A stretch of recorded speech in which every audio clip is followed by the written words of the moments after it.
Ce cours est dédié à la Refoua Shelema de Sabine Zara Batrana Bekarov Bezrat Hashem. Chers amis, dans la paracha de Kitetse, la Torah parle d'un agriculteur qui se trouve qui se trouve dans son champ et qui, au moment où il procède à la moisson de son champ, il oublie une partie. Le soir, au moment où il va récupérer tout ce qu'il a moissonné, il s'aperçoit qu'il y a une partie qu'il a oublié de moissonner. Il se dit, c'est pas grave, maintenant je vais y aller. Maintenant, je vais aller la prendre. Bien la Torah, elle dit non. Ce que tu as oublié, eh bien, tu le laisses. Et Bezrat Hashem, le pauvre, la veuve, l'orphelin, eux, ils pourront profiter de cette partie du champ que tu auras laissée.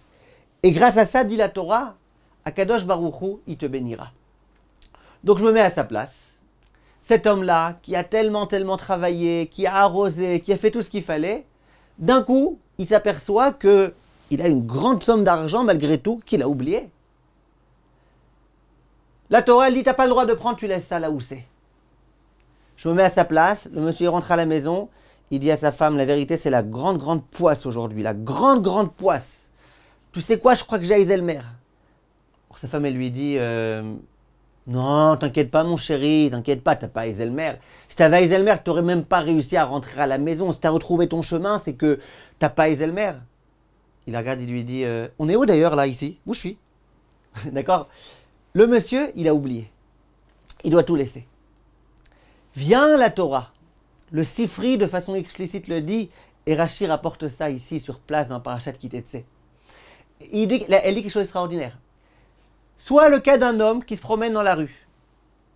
Il y a une pièce qui tombe de sa poche. Sa poche était trouée. Il y a un billet qui tombe de sa poche. Un pauvre arrive un petit peu après et il va pouvoir profiter de cet argent-là. C'est un argent qu'il a le droit de prendre, selon les lois de Shavat Aveda. Il a le droit de le prendre pour lui. Et grâce à ça, il va pouvoir manger, il va pouvoir nourrir sa famille, il va pouvoir faire des choses avec. Demande le Sifri, que se passe-t-il? Est-ce que moi, qui ai perdu mon argent, j'ai une mitzvah ou pas? Dit le Sifri, oui. Dans les mots, le Sifri dit Ma'ale alav akatouf keilu zacha. On considère que c'est comme s'il avait eu le mérite de faire cette chose-là. Et la preuve, c'est quoi? C'est notre pasouk. Il est écrit, ne va pas prendre ce que tu as oublié, afin que Akadosh Baruch Hu puisse te bénir. Donc ça veut dire déjà une première chose. C'est que si un jour, vous perdez une grande somme d'argent dans la rue, et vous savez que vous n'avez plus aucune chance de la retrouver, premièrement, priez pour que ce soit un pauvre qui la trouve. Pourquoi? Pourquoi? Tu veux qu'il crève de faim, ce pauvre? Donc prie déjà pour que le pauvre, il la trouve, pour qu'il puisse ne pas mourir de faim.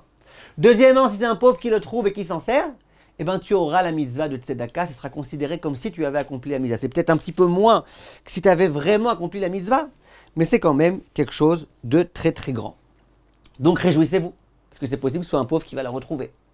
L'autre, il me dit, ouais, mais moi, même quand je donne la vraie tzedaka, en ayant l'intention de la donner, j'arrive pas à me réjouir. Je le fais juste pour que les gens ils me voient. Alors là, c'est vraiment trop indirect. Ouais, lui, c'est vrai que pour lui, c'est indirect. Mais en tous les cas, voilà ce qui est écrit. Viennent Chachamim, et ils posent une question extrêmement puissante. Il dit, je comprends pas. Le monsieur, il a perdu son argent. Perdu, ça veut dire perdu. Perdu, ça veut dire qu'il ne pourra pas aller au marché et faire des choses avec. Perdu, ça veut dire qu'il ne peut pas accomplir de mitzvah avec. Perdu, ça veut dire qu'il a perdu son argent. Donc le monsieur, il a perdu. Toi, tu dis, ouais, il a perdu, mais malgré tout, la mitzvah, il l'a gagné. C'est comme l'autre. Il est né un 7 juillet 1977. Il a eu 7 enfants, et donc lui, il a compris que le 7, c'était son chiffre favori. L'autre fois, il a été joué au tiercé, et puis bien évidemment, sur quel cheval il a misé? Sur le cheval, numéro 7. Alors bon, il a beaucoup prié, il a fait le Teilim numéro 7, il a fait plein de choses. Et finalement, on lui a demandé, alors, t'as gagné? Il dit, ah non, mon cheval, il est arrivé numéro 7. 7e position. D'accord? On a imaginé que le bonhomme, il aille voir le monsieur du tiercé, il dit, bon ok, j'ai perdu. Mais juste, vous me donnez l'argent pour que je puisse la donner à une yeshiva. Ah non, t'as perdu, c'est fini. Si t'as perdu. Une fois, je demandais à mes élèves, quel bracha vous faites sur du pain perdu? Il y en a une qui me dit c'est maisonnote, l'autre me dit c'est un motzi, je dis il n'y a pas de bracha à faire, il est perdu. D'accord? Il est perdu, il est perdu. Alors la question que je me pose, c'est si effectivement tu as perdu cet argent, si effectivement c'était sans intention que tu as laissé la récolte qui était là-bas, pourquoi tu aurais une mitzvah? Un salaire, une récompense? Pourquoi? Vient le Rav Miller et il donne une explication qui va pouvoir nous aider dans toute notre vie, Be'ezrat Hashem. Il dit que de là on voit qu'il y a la possibilité qui est donnée à l'homme de pouvoir mériter des mitzvot même a posteriori, de façon rétroactive. Ça veut dire qu'au moment où j'ai perdu, j'ai perdu. Je ne savais pas que j'avais perdu. Je ne veux pas dire que c'est une mitzvah que je ne savais pas. Mais au moment où je m'aperçois que j'ai perdu, si je me dis, ouais, j'aimerais bien que ce soit un pauvre qui en profite, et bien d'un coup, rétroactivement, c'est comme si moi-même j'avais accepté d'accomplir la mitzvah. Extraordinaire. On va comprendre dans un instant pourquoi c'est tellement extraordinaire. Et le Rav rapporte une Gemara. La Gemara dans Masechet Ktubot d'Afkuf Gimel Amud Bet. La Gemara raconte qu'un jour, l'un des très grands rabbanim qui s'appelait Rabbi est décédé. Tous les élèves étaient autour de lui. Tous les élèves ont prié. Malheureusement, le Rav est décédé.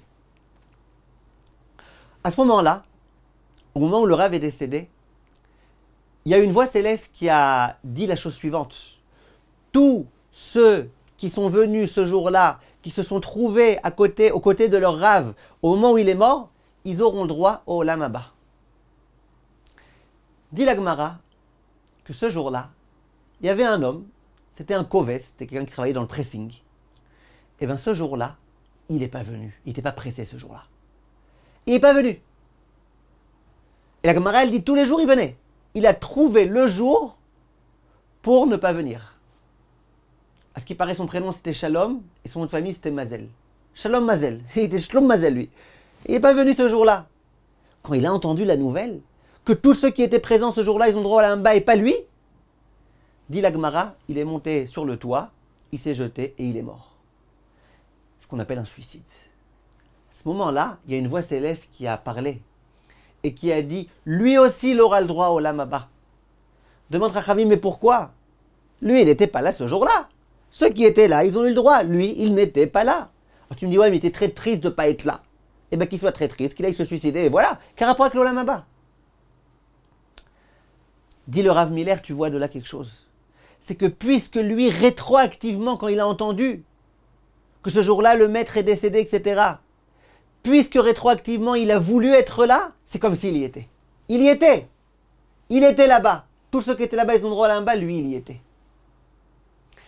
Extrêmement puissant. Ça veut dire que plein de fois, je m'aperçois que je n'ai pas réussi à accomplir telle mitzvah. Plein de fois, je me dis, ouais, c'est dommage que je n'ai pas fait le bon choix quand j'avais l'âge de 18 ans, quand j'avais l'âge de 20 ans, quand j'avais l'âge de 25 ans. C'est pas trop tard.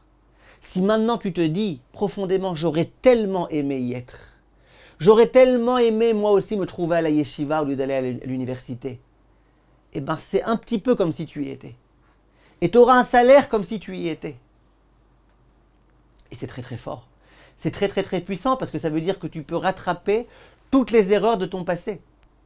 En te disant, dommage que ce jour-là, j'ai pas été. J'aurais tellement aimé aller. J'aurais tellement aimé faire cette chose. Très puissant. La Gemara dit, maintenant on va voir ça dans le sens inverse. La Gemara dans Kiddushin Dafmem, elle raconte que soit le cas d'un homme qui était un tzaddik gamour, vrai tzaddik. Toute sa vie était tzaddik gamour. À la fin de sa vie, il est devenu rachat. Eh bien, il a tout perdu. Tout perdu. Tant pis pour toi. Alors, la Gemara, elle demande, elle dit, mais pourquoi?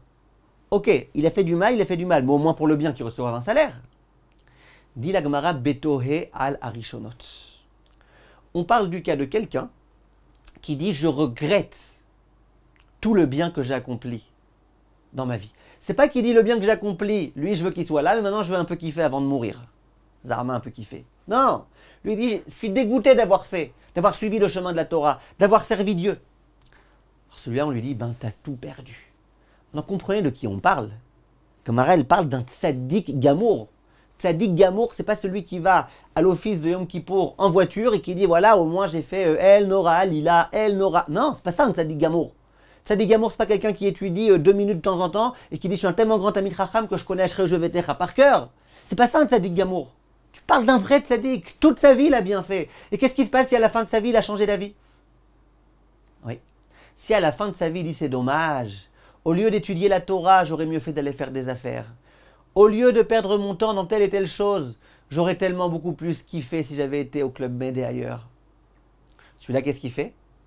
Eh bien, c'est comme si il n'avait pas été à la yeshiva et à accomplir les mitzvot et qu'il avait été au Club Med.